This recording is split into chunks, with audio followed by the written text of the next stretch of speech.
So I played the Batman Arkham games within the last year or so, each one, and they were all great. I loved them all. And it was sort of a shame that I finished them all so quickly in such a short amount of time, because I kind of miss it and I wanted to play another sort of Batman game. And of course, a big one that released in October 2022, which of course isn't a direct Batman game, it's not part of that same franchise, but of course it definitely is similar, and that's Gotham Knights. Now, I knew about it before playing any of the Arkham games and heard very mixed opinions on it, definitely a lot of negative ones, so I thought I wouldn't play that before playing any of the others, so I wanted to play them first, and then now, a couple years later, I thought now is I guess a good time to play Gotham Knights and see if it has been improved, see what all the fuss was about, and of course see how it compares to the Arkham games, but I didn't have very high hopes. So it's set in the Batman universe, but of course it isn't a sequel to any of the Arkham games. It's a brand new story with 4 different playable characters, which are all of course a part of the DC comics and part of the Bat family. In terms of the actual time period, it's set just after the death of Batman, so it sounds interesting and I think people were definitely excited for it. Of course they might be a bit disappointed that it wasn't just another Batman game, but I feel like it was good that we left it at Arkham Knight. I mean, it's so perfect having those 4 games, and you know, it was cool having this spin-off. In terms of the way they actually did it, that could have definitely been done differently and better. Now, the characters go by Nightwing, Robin, Batgirl and Red Hood. I actually put a poll on my community tab the other day and it seems like Red Hood is actually the most popular one. I mean, they're all, I guess, good in their own way. It depends your playstyle, they're definitely very different, and this whole review is only based on my experience, so I haven't had chance to play every single character. In fact, I only played one, but of course I'm going to go over each one, and you know, like I said, each one is definitely someone's favourite. So Nightwing is basically the speedy one, very agile, and has his own glider called the Flying Trapeze, which of course definitely helps him get around, and uses sticks and gadgets in his combat. And what I heard is that he's basically very good in a team rather than a solo play. So when I heard that, that was sort of out of the window in terms of my options. And then we move on to Robin, which is more of the stealth route, I would say. He has some great takedowns and is good at, you know, quietly taking people down. So anyone that wants that more strategic and, you know, stealthy gameplay, Robin is probably the best one for you. And then Red Hood is definitely the strongest one. He's more aggressive, he uses explosives and firearms, basically has dual pistols. It's quite a fun one, and I can sort of see why that one got the most votes. And then lastly there is Batgirl, which mainly uses her fists, so it's more of like if you want to have that hands-on combat. She doesn't have an awful lot of gadgets or tools to use, and yeah, the main focus is hand-to-hand combat. She does have some gadgets in terms of the hacking side, so she can take down enemy cameras, but in terms of the combat it's really cool in terms of the martial arts. And because you're gonna do a lot of that, and you did a lot of that in the Arkham games, I thought this was the best option for the solo play, and probably the most similar,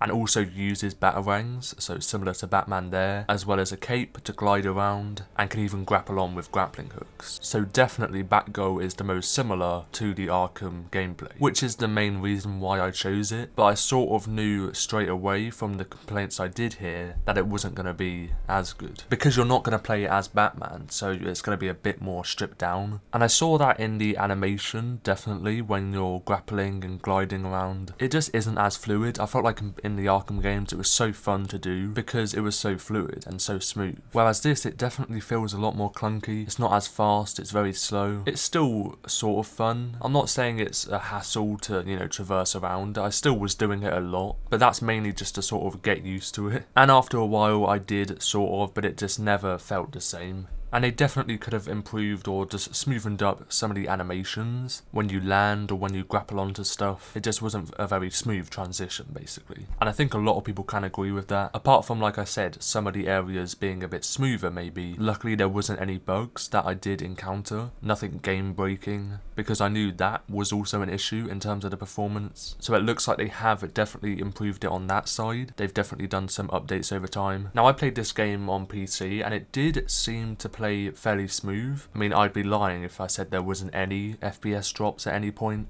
which is sort of expected with a game this, fast paced, when a lot of it is traversing around, especially if you're going to play as Batgirl, so it wasn't smooth 100% of the time. But like I said, nothing, very noticeable. It still was fine to play, and although I didn't play at launch, I know that it has definitely been improved since then. And if you play on console, I knew that it was limited to 30 FPS, which I know is a huge deal, and it's crazy to think that because it came out in 2022 and it still is 2 years later. They haven't done a 60 FPS update. I mean, to some people it might be fine. I mean, they may be used to 30 FPS games, and it is, I know it is a stable 30 FPS. Like, I'm sure it is fine, but I know for a lot of people that may be a big issue, no matter how consistent that 30 FPS is. In terms of the visuals, the game does look pretty good, definitely in the characters themselves and the cutscenes. In terms of the actual world design and the look of the world, I did see a load of videos comparing the two games in terms of Arkham Knight, which came out in 2015, so 9 years ago, looking better than Gotham Knights, which I have to agree with. In terms of just the lighting, it seems like it's definitely stripped down and just looks a lot more flat in terms of the actual shadows and the reflections, which is a shame because, like I said, it's 9 years later. You think it'd be way better, but it still looks great though. I mean, I don't want to keep on comparing it to the Arkham games, but it's naturally going to come up, that comparison, because the games are so similar and it's set in the Batman universe. But looking at the game as its own, the world is still great to play in and look at, definitely in terms of the lighting, and just Gotham itself is always going to be great to play in. And I spent an awful lot of time just traversing around, just appreciating the world, because it is a lot of fun just to free roam and just do that. And no matter how many flaws the game does have, at the end of the day it still is a lot of fun. If we look more into the combat side, I can't speak a lot on the other characters, but in terms of my experience as playing as Batgirl, again, it would be good if there was a lot more moves added. She does do a lot of good takedowns, but in terms of the actual moves added into combat with heavy attack and light attack, they're very simple animations, nothing crazy. The same with movement as well, like when she slides and then does her cartwheels and stuff. That's basically it, those two. I just wish they added a bit more. And as I said, with the traversing, the animations could also be a lot smoother. Like, it doesn't flow as smoothly, which was also another comparison, just like the visuals with the Batman Arkham games. I mean, a game from 10 years ago has a way better combat system than this, which is unfortunate to say, but like I said, it still is fun to do.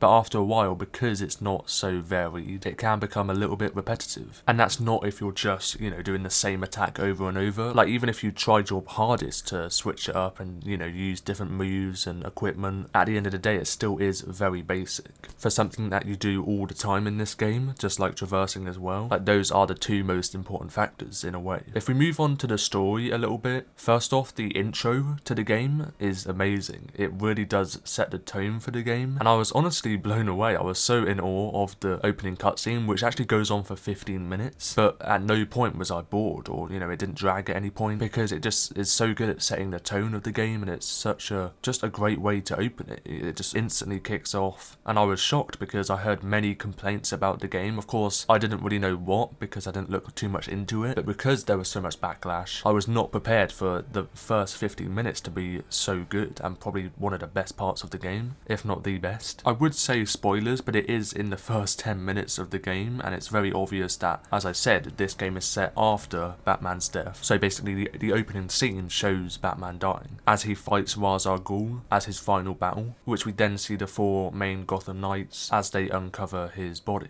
And like I said, just a great way to start the game. And to put it simple, you basically are trying to figure out how Batman died and why he died, with all four of them, but you get to choose the character you want to play as, and it's just this whole investigation into it, which means you interact with other characters and villains from the DC comics, like Harley Quinn and Penguin and Mr. Freeze, looking more into their characters as well and a different side to them. And it's just this whole unique twist to it, which we hadn't seen before. And I do appreciate the concept of the story. Then the actual mission design could have been a bit better. And these are characters that we've never really heard of before. Of course, I know they're in the comics. It was interesting to see them in a game and actually play as them as the main protagonists. It would have been cool if there was a bit more sort of backstory to them, a bit more character development to them. I don't know, I feel like because they're new characters, not everyone is going to be gripped into that story right away because they just don't really care. And they could have been, built up a bit more in this game, but they sort of weren't. You just sort of go in right away and then you have to, well, the game should, grip you right away, but it seems like, I don't know, I was just forcing myself to actually care. Whereas in reality, I just thought it was alright. It's not an amazing story in my opinion, just because it didn't really invest me that much. And that might have been doomed from the start because it was just this whole new spin-off and not a proper Batman Arkham game, because it's not even in the Arkham universe. And I feel like it should have been, because I know with the new Suicide Squad game, which who knows, I might check that out as well, but that actually probably got more dislike than this. But that game is set in the Arkham universe, which is weird why it is the other way around. I feel like it would have been better in this one. So it's going to be weird seeing that in the Suicide Squad game, which I probably will play eventually, just to see how I would enjoy it or not enjoy it. And overall, I don't hate the story, it's nothing against it. I thought it could have been better. There's nothing that I really dislike about it. It was just sort of lackluster for me, and there's nothing that really excited me, no big moment that would excite me. But who knows, some people might like it, as I know the story actually got some good praise. It was more so the gameplay, which I've spoken about, that got the most hate. But as I said at the start, all in all, no matter what you sort of think of this game, the majority of people, including me, still had a good amount of fun playing it. It still is a fun game, which I sort of knew it would be from the start just because of that style of gameplay, with this open world where it has this free flow combat system that, you know, might not be as good,